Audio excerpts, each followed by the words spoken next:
Bom dia, queridos amigos, um ótimo domingo a todos.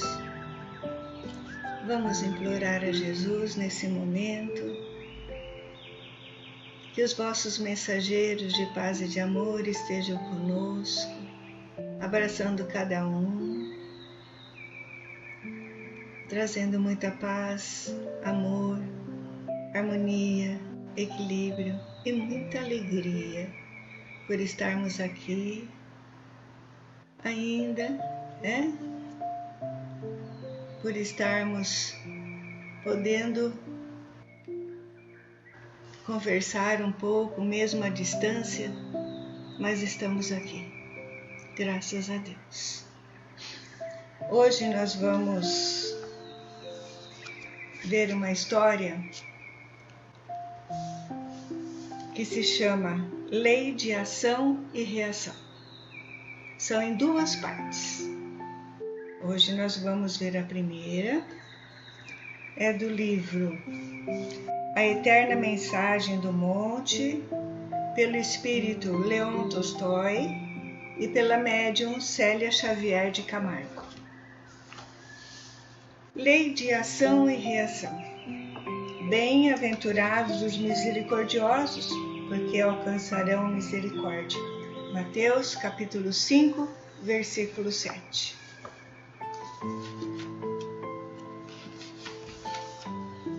O dia amanhecera tranquilo. Não obstante, algumas nuvens começavam a se acumular no horizonte, prenunciando o aguaceiro para o fim da tarde. Da janela da sua vivenda olhava a paisagem que se descortinava a perder de vista. Do lado direito, um pouco distante, as isbas, que eram casas de madeira, dos mujiques que trabalhavam em suas terras. Do lado esquerdo, os contrafortes das montanhas nevadas, contrastando com o céu muito azul. Ao centro, as plantações que se estendiam até onde os olhos abarcavam. Suspirou de satisfação, observando os mujiques a cultivarem as desciatines das suas propriedades. A colheita prenunciava-se farta esse ano, e os grãos de aveia, cevada e trigo de boa qualidade deveriam alcançar razoável preço no mercado, aumentando ainda mais os seus haveres.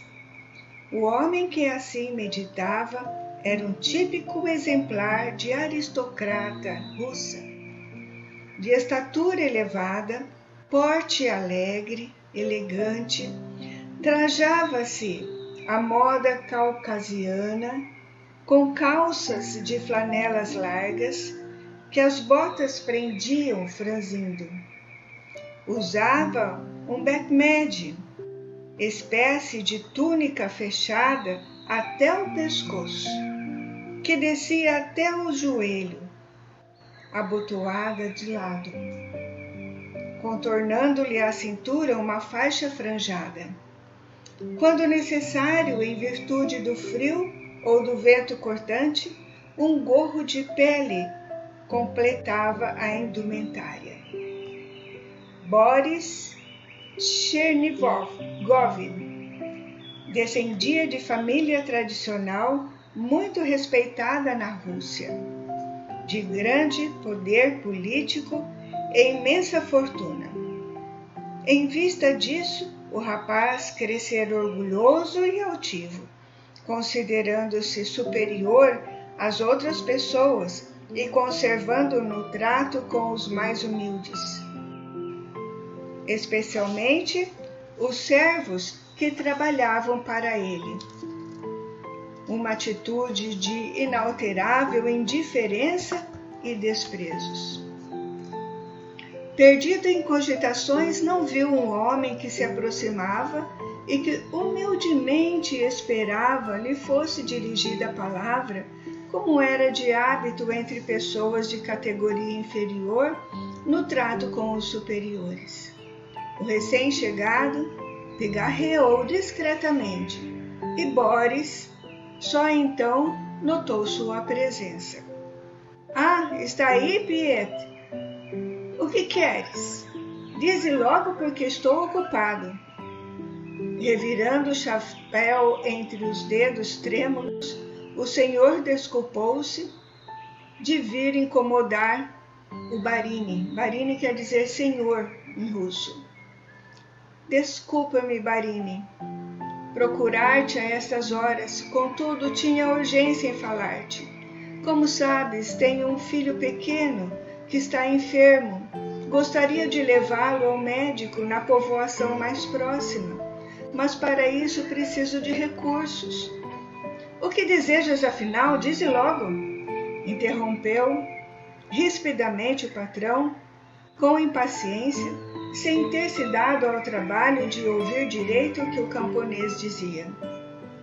Se o Barini pudesse arranjar-me alguns rublos, era moeda russa, poderia dar o tratamento que meu pequeno Nikita precisa. Seria apenas um empréstimo, senhor. Pagar-te-ei com meu trabalho. Ou então, se preferires, tenho algumas aves, uma cabra e um porquinho que venderei para reembolsar-te. Levantando-se, colérico e batendo com o rebenque nas botas, Boris retrucou. Pensas que tenho dinheiro para perder contigo, miserável mujique? Não te darei um rubro sequer. E o que fazes aqui quando deveria estar trabalhando na colheita, vagabundo? Mas, Barique, fora daqui. Volta às tuas obrigações se não quiseres ser castigado como mereces. E agradeça minha generosidade por não te mandar embora das minhas terras, a ti e a tua família. Pietro teve vontade de pular no pescoço daquele homem e matá-lo. Todavia, um resto de lucidez fez com que se controlasse a tempo. Assim, com os olhos úmidos, os dentes cerrados de ódio contido, sem levantar a cabeça para que o Barini não visse sua revolta, o infeliz mujique afastou-se, amarfanhado, o chapéu entre os dedos e murmurando uma desculpa. A caminho de sua isba, o pobre servo não continha cólera. Para Boris, alguns rubros não significavam nada, mas para ele, Pietro, representava a salvação do filhinho. Bastaria um pouco de boa vontade do patrão para que seus problemas fossem resolvidos. Contudo, ele fora indiferente a seus apelos. Entrou em casa amargurado. Viu pela fisionomia angustiada da esposa que o estado de saúde do garoto havia piorado. Tentando tranquilizá-la, afirmou: Não te preocupes, mãezinha. Hei de conseguir o necessário para que o nosso pequeno Nikita tenha o atendimento de que precisa. O dono da loja na vila é meu amigo e não deixará de nos ajudar. Mais tarde, quando terminar o serviço, irei procurá-lo. Voltou para o campo e trabalhou até o final da tarde. Ao retornar para casa, pesadas nuvens ameaçavam uma tempestade. Mal colocou os pés dentro da isba e o aguaceiro despencou, torrencial, impossibilitando-o de sair para buscar socorro, e muito menos de levar o garoto ao vilarejo. Dirigiu-se ao quarto, ansioso para ver o pequeno. No leito, um menino de 7 anos, febril, delirava. A mãe, ralada de angústia, aplicava compressas frias sobre a fronte da criança na tentativa de abaixar a febre que a consumia. Contudo, o pequeno não apresentava qualquer reação favorável. A mãe lembrou-se de uma receita que lhe fora dada por uma velha curandeira que vivera nas redondezas, feita com algumas ervas que medravam nas imediações. Procurou as ervas, fez a infusão e deu ao menino com resultado benéfico. Nikita acusou ligeira melhora, enchendo os pais de renovada esperança. Segurando a mãozinha do filho, escaldante de febre, entre as suas, Pietro fitou um ícone de Nossa Senhora de Kazan num nicho da parede e suplicou mentalmente: Senhora, não deixe que meu filhinho se vá, e não sei o que poderia fazer. Aquele homem infame sofrerá as consequências da sua dureza de coração. Não lhe perdoarei jamais se meu pequeno Nikita vier a morrer por culpa dele. Boris Chernigov não terá mais paz, eu juro. Nesse momento, parecendo ter recobrado por instante a consciência, o pequeno Nikita abriu os olhos. Meu filho, exclamou Pietro, a senhora de Kazan ouviu minhas preces. O menino, fitando o pai, falou com voz bem sumida: Paizinho, lembra-te das vezes em que me ensinaste que devemos ser bons e não guardar mágoa no coração? Sim, meu filho, lembro-me. Como foi mesmo que Jesus ensinou que deveríamos perdoar? Jesus disse que deveríamos perdoar não 7 vezes, mas 70 vezes 7 vezes, disse o pai em um soluço. És muito sábio, papai. Quem foi que te ensinou essas coisas? Foi um pope, quer dizer, um sacerdote ortodoxo. Meu filho, que passou certa vez pela região e esteve hospedado alguns dias em nossa casa. Com um sorriso, o pequeno concluiu: Então, paizinho, tira essas ideias ruins da sua cabeça. Não culpes ninguém pela minha morte. Vi uma mulher muito bonita, que julgo ser Nossa Senhora de Kazan, que me pediu te transmitisse esse recado. Contendo soluços, Pietro baixou a fronte. Esmagado pelas palavras do filho agonizante, sentiu que a pequena mão lhe fugia de entre os dedos e, levantando a cabeça, percebeu que Nikita exalara o último suspiro. Seu filho morrera. O desespero que o dominou foi terrível. Os gritos da mãe, que entrara naquele instante no aposento, ecoaram por toda a aldeia. A partir daquele momento, esquecido das últimas palavras do filho, uma onda surda de ódio tomou conta de seu coração. Os outros servos vieram lhe prestar solidariedade. E na aldeia pobre todos choraram a morte de Nikita, que era criança boa e querida por toda a gente.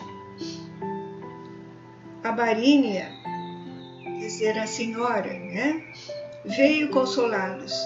Apesar de esposa de Boris, a senhora era boa e amável. Disse-lhe palavras de consolação, que o mojique, com uma expressão endurecida, ouviu sem responder. A mãe de Nikita agradeceu em lágrimas a bondade da senhora, que tinha saído do conforto da sua mansão para consolá-los em momento tão doloroso. Boris não apareceu.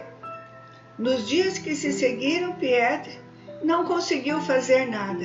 Entregue à sua dor, não conseguia chorar, nem extravasar o que lhe ia no íntimo, ruminando ideias de vingança. No 4º dia, decidido, deixou o leito, vestiu-se e foi para o campo. como se nada tivesse acontecido. Na verdade, havia tomado uma resolução. Vingar-se-ia daquele homem duro e cruel, que não respeitara seu sofrimento de pai. Boris tinha um filho de 5 anos, que era a luz dos seus olhos. Para que o Barini sentisse o que ele sentiu, Pietro estava sentindo. Resolveu que se vingaria do pai, matando-lhe o filho, o pequeno Igor.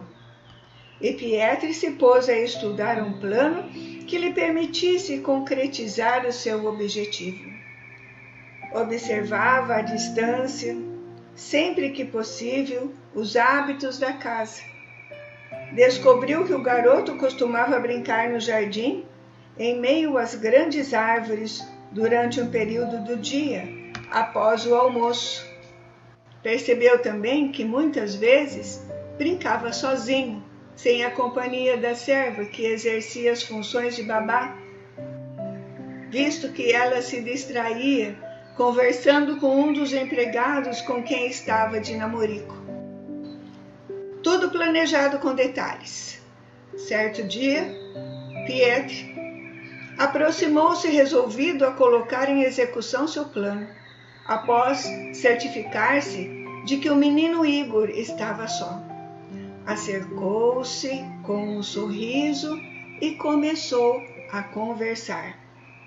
O garotinho respondia, fitando-o com os grandes e expressivos olhos, o que fez com que Pietro sentisse o coração apertado, lembrando-se do seu pequenino Nikita.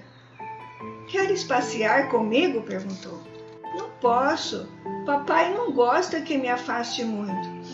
"Não te preocupes. Ninguém notará sua ausência. Já viste os lindos peixes que vivem no rio que passa aqui perto?" O pequeno balançou a cabeça negativamente, já interessado. "Queres vê-lo?" "Quero, eu quero. Leva-me até o rio. Gosto muito de peixe." Igor estendeu a mãozinha confiante e puseram-se a caminhar. Para o garoto tudo era novidade e alegria. Apontava as borboletas coloridas que pousavam nas flores, os pássaros que voavam no céu ou que cantavam nos galhos das tílias, dos plátanos e dos salgueiros. Pietro, sentindo o calor da mãozinha na sua, ouvindo a voz que tagarelava sem parar e o riso cristalino da criança, lembrava-se do seu Nikita e titubeava. Ao mesmo tempo vinha-lhe à lembrança a figura do pai, dura e prepotente, e o ressentimento retornava. Não podia voltar atrás. Boris, aquele homem insensível e cruel, que desprezava suas súplicas, que não se apiedara do seu amor de pai, teria que sofrer como ele e sua esposa tinha sofrido a perda de um ente querido. Chegando às margens do rio, a criança pôs-se a bater palmas e a pular de satisfação, dando gritinhos. "Olha o rio! Como é lindo! Viva! Onde estão os peixes, paizinho?" Pietro fechou o coração, não permitindo que bons pensamentos o desviassem de seu objetivo, e apontou para o rio. "Observa, ali estão eles." O menino ansioso e sorridente virou-se para olhar na direção que lhe fora apontada, fitando as águas revoltas. Pietro aproveitou a ocasião e aproximou-se mais. Estendendo os braços, já se dispunha a empurrar o menino para dentro do rio quando, oh, que surpresa! Viu uma fumaça esbranquiçada que se elevava do meio das águas. Aos poucos notou que essa neblina se condensava enquanto um vulto lentamente se formava acima da correnteza. Sob terrível espanto, reconheceu naquele vulto seu querido Nikita. A imagem era muito nítida para que pudesse se equivocar. Fitando-o tristemente, o filhinho desaparecido suplicou: Papai, não cometas um crime. Essa criança não te fez mal algum.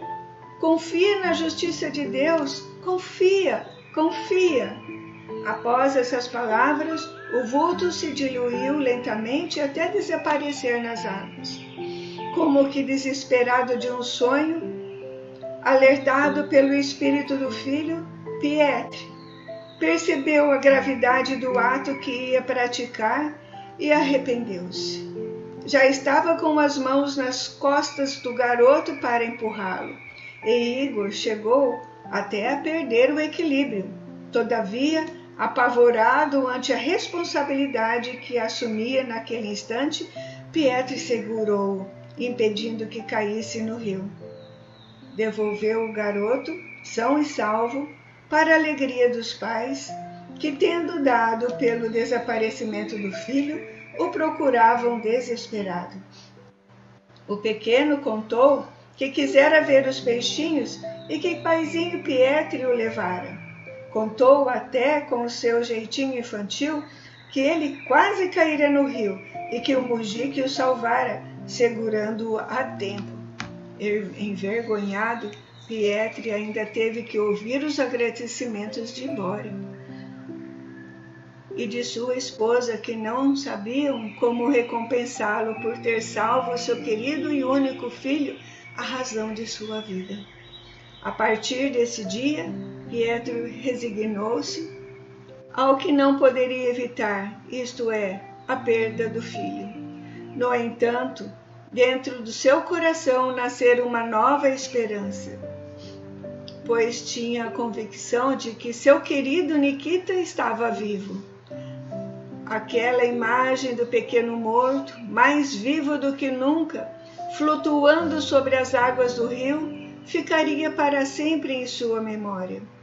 Sua situação melhorou consideravelmente dali por diante. Boris passou a externar sua gratidão ao Mujique, dando-lhe condições de vida mais compatíveis com a dignidade humana. Nikita lhe dissera para confiar na justiça de Deus, e Pietro entregou ao Criador a decisão de punir o culpado pela morte do seu filhinho. Aqui nós terminamos a primeira parte dessa história muito linda sobre a lei de ação e reação, que nós estamos sob ela. Nós seguimos assim, reencarnados, graças a Deus, uma oportunidade maravilhosa para todos nós, de reparar os nossos erros do passado, de progredir, de evoluir. Porque nós sabemos, Jesus nos contou que a nossa direção é a direção da felicidade. Por que insistimos tanto nos erros? Vamos agradecer a Deus por esse dia maravilhoso que está à nossa disposição para fazermos o que quisermos. Então, que possamos ter boas decisões, que possamos sorrir para a vida, que possamos amar o nosso próximo, que possamos abraçar cada um em pensamento e emitir do fundo do nosso coração essa harmonia, esse amor que será envolvido em cada um. Um bom dia para todos e que Jesus ampare, que Jesus abençoe cada lar, cada um de vocês. Que assim seja, graças a Deus.